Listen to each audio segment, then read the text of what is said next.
today's a rest day, and I had a topic on my mind that I really couldn't shake, and what better topic to talk about on a rest day than the gym? Yeah, we're talking about it again today, boys. I haven't made a gym video in quite some time, so I thought I'd talk about, since the Mr. Olympia bodybuilding competition is around a month, a little tiny bit over a month out, I thought I'd talk about bodybuilding and just the harsh reality of it. Because the more I look on social media, and especially Instagram, like Instagram and TikTok are the two big ones for this.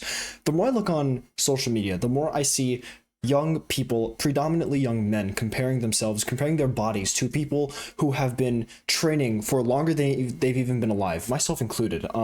I do struggle with some pretty hefty body dysmorphia, as we'll get into later in this video, and I will say I'm going to show you a picture of what I used to look like, and unfortunately that picture will be me without a shirt on. So it's not going to be me now, but it's going to be me like a little over a year and a half, maybe 2 years ago. So just fair warning, it's not pretty. There's no blood or anything. I'm just very overweight. You'll see, we'll get into it in a second. But what I want to talk about today is, since the Mr. Olympia show is 4 weeks out, I want to talk about just the sheer status and the sheer looks of some of these competitors, primarily Chris Bumstead. We're going to talk about him quite a bit. And I just want to talk about, natural versus enhanced bodybuilding and different training and all of these things, especially body dysmorphia. Let's get into it. So all of the topics that I just mentioned before kind of tie into each other. Training with steroids, training naturally, body dysmorphia, Mr. Olympia, all of these things, they have something in common, and that's people training either with steroids or without steroids and showing themselves off to a large audience, primarily for money, because the Mr. Olympia winners, they get money, if you didn't know that.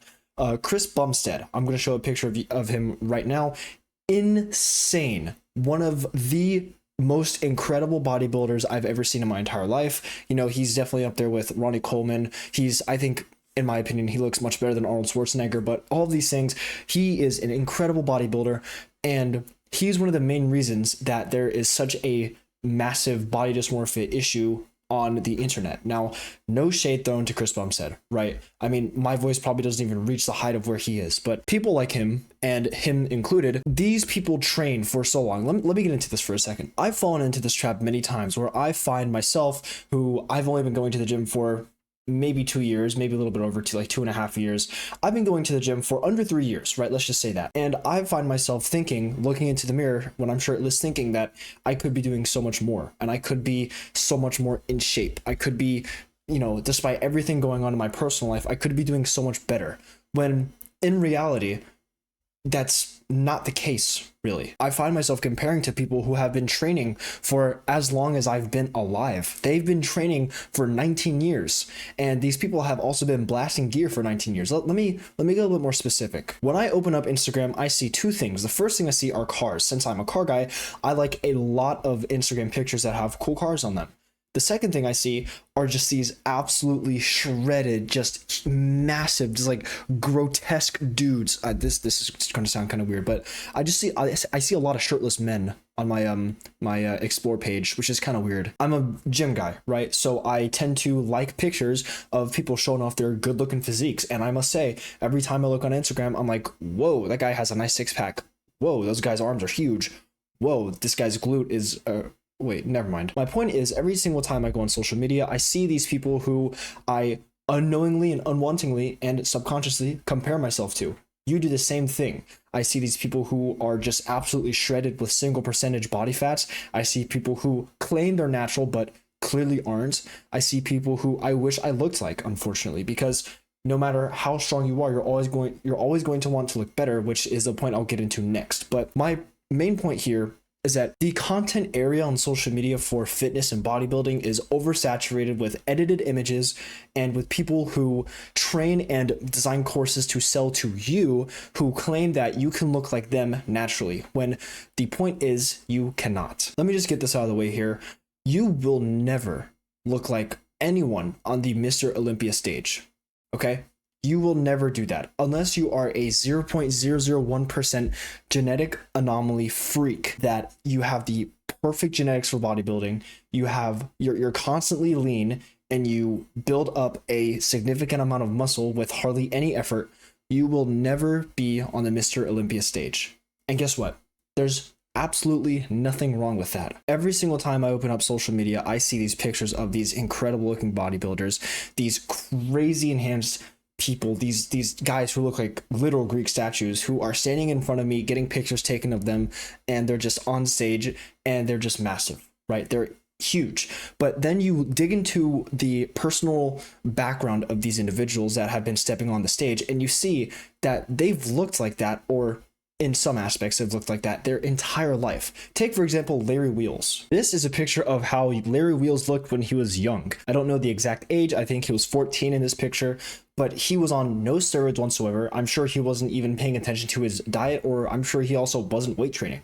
But you can see that he is already really tall, and you can already see some incredible genetics with muscle insertions, especially the abs and the shoulders. This is Larry Wheels now. Insane. Now, he isn't on the Mr. Olympia level, I would say. Again, no shade to Larry Wheels, but the people on the Mr. Olympia stage are just next level. But still, Larry Wheels is massive. This guy is strong. He's like over here, like deadlifting over 1,000. I don't know if he's deadlifting over 1,000 pounds, like deadlifting 900 pounds and stuff like that. It's insane, purely insane. And of course, this guy isn't natural, right? A lot of people, young men, compare themselves to these kinds of people like Larry Wheels, these massive influencers that some claim natty, some are truth tellers, but these young men, they compare themselves to these kind of people, and what do you know, that causes body dysmorphia. And on the topic of body dysmorphia, all of the points I'm going over in this video, they're like the Attack on Titan plot. Have you ever seen the chart for the Attack on Titan plot? You know, like it's all the plot points and like the plot directories, like in the line, they're just one big circle. Every single point in this video is like that. Every single point in this video ties back into one another, and they contribute to each other. So first, we went over how opening social media, you see all of these definitely not natural influencers, whether they claim to be natural or they don't, and they're massive. And then young people, especially young men, compare themselves to these influencers and these pro bodybuilders, which leads them to body dysmorphia, which is what I'm going to talk about right now. I will say this personally, I have a personal anecdote with this. I have some good experience with losing weight, gaining muscle. We've been over this before, but I don't think ever on my channel I've shown you guys what I looked like before actually getting into the gym. So here you go. I know, sorry, it's not a very pleasant sight to see. And keep in mind, that's like 2 years ago, right? Obviously, I don't look like that now. If I did, then I don't even know what I'd do. But beyond 2 years ago, it was much worse. Beyond 2 years ago, I remember I was 5'8" and 202.4 pounds. That was the worst health I've ever been in my entire life. And as you can see now, I'm not that big of a person. I mean, am I weak? I don't think so. Am I fat? I don't think so. Am I fit? Yeah, I think so. I am not taking any steroids, and I have no plan on taking any steroids. And this, by just looking at my upper body, is extremely apparent. I was lucky enough to have a good enough head on my shoulders where seeing all of this influential social media, massive dudes on Instagram and TikTok, all these people who are blasting gear, I was lucky enough to have a sound enough mind to where I didn't let that influence me to taking drugs, because that's all it is. Steroids are just injecting yourself with chemicals that aren't naturally found in the human body. And what do you know? When you do stuff like that, you have very, very heavy side effects and health defects and stuff. Enlarged organs, which you might think is a good thing, but if your heart gets bigger, it pumps more blood, it has to work harder, and that's not a good thing at all. You get acne, you get anxious, you get angry, all of these things that I really don't want to experience, especially the hair part. Like, look at my hair. I think my hair looks great. I don't want to lose that. I want to go bald. My girlfriend would genuinely break up with me if I did, but that's against the point. So I lost all the weight and I gained a pretty decent amount of muscle naturally over the course of a little over 2 years. Now you might be thinking, wow, 2 years, that's a long time. Or some of you might be thinking, 2 years, that's it? Huh, get on my level, nerd. But my point is, I try my best not to compare myself to the people I see on social media, because whenever I do, that leads to a massive increase mentally in body dysmorphia. Every time I compare myself to these people who have been training for 10 times as long as I have and who have been blasting steroids, I look at myself in the mirror right after comparing myself to them, and I think, man, I'm so weak. I could be doing so much better. Now, thankfully, this reality only happens every now and again. You know, of course, like yesterday was a pretty rough day for me. I had a bad leg day, just a bad day overall. And I looked at myself in the mirror after my shower and I thought I was weak. I thought I was fat, which is not the case, which leads me to my next point. I am a firm believer that every single living human on earth, disabled or not, should be doing at least some kind of physical exercise.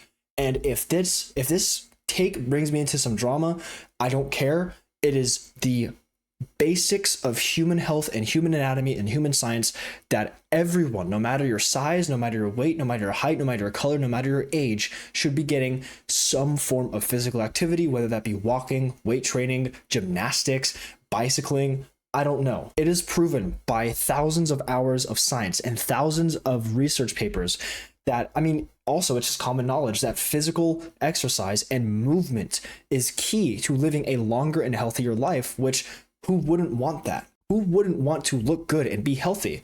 And also there's a ton of other benefits aside from health. You know, if you're healthier, you're more attractive, you get approached naturally more, you can do more things, you can fit in more clothes. But again, that's besides the point. The point I'm trying to make is that if you, the watcher, are doing at least one thing to improve yourself every day physically, whether that be, like I said, walking, weight training, whatnot, you are already, unfortunately, better than 90% of the human population, because 90% of us humans, the smartest species on this planet, don't exercise.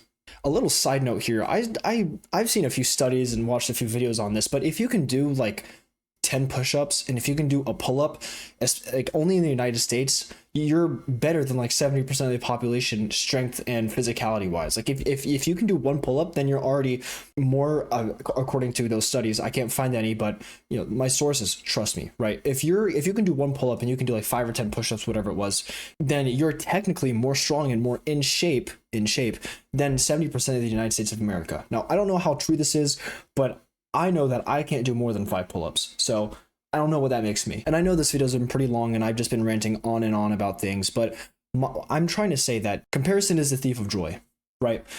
That's a saying that I've been thinking about every single day of my entire life ever since I figured out that it existed. And I've been trying my best not to compare myself to others and not to compare others to others, because again, that's not fair to anyone, including yourself. And on social media, you're going to find a ton of, like I said, edited pictures and people who are going to sell you a course promising that you can look like them with just a little bit of hard work and you giving your money to fill their pockets, which is just not true.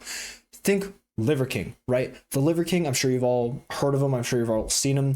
Disgusting physique, I will say. He looks red. He looks gross. All this stuff. Ugh. He has ab implants and he's been blasting a ton of steroids. I'm not even going to begin to list the sheer amount of stuff he's been taking.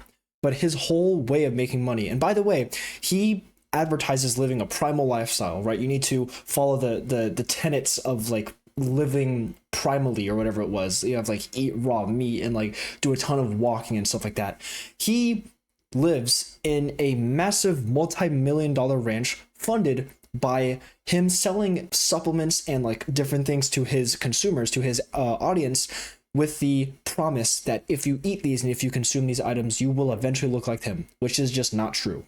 In fact, I think Liver King is the best example that I ever thought of for this video. You know, he is insane, right? A big dude, pretty strong, I must admit, but he has taken it so far to put plastic abs in his stomach just to make himself look more promising. And he's been claiming natural for years. It's only been recently within the past year that he said, oh, sorry guys, I've been lying to you. But this is just what I'm trying to say. You know, you have all these people that are trying to say, hey, buy my course and you'll eventually look like me. You have all these people that you're eventually, inevitably going to compare yourself to. And to all the young men watching this video right now, that leads into a very dark mental space. I've been struggling with body dysmorphia ever since I got into the gym, which is one of the most unfortunate side effects of actually getting fit and losing weight and getting muscle and getting into the gym, is that you will inevitably start to compare yourself to people who you will never look like just because of genetics.